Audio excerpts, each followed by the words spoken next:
Well, propaganda was absolutely vital because you had to keep throwing dust in people's eyes.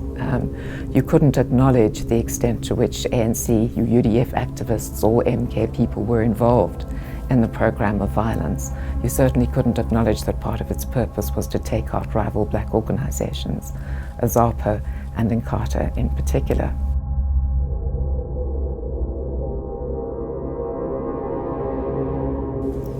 I think for black journalists living in townships who are now caught up in this ferment, it was very difficult to report accurately because of the fear that had been generated.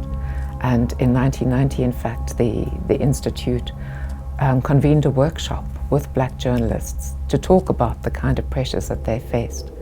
And some of them said, yes, if there's a meeting in the township and not many people attended, you have to add a couple of noughts to make it seem as if there really was a big presence there. Because if you don't do that, then the whisper begins to go around that you're against the struggle.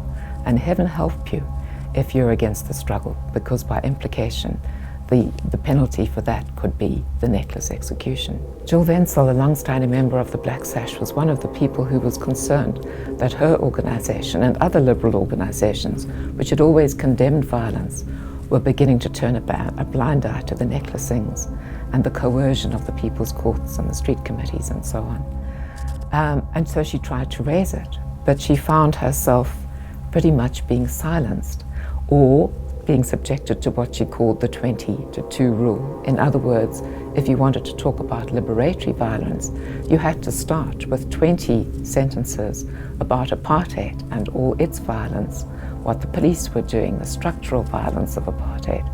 And having condemned all of that over 20 sentences, you were allowed 2 sentences in which you could begin to hint at the extent of the revolutionary violence.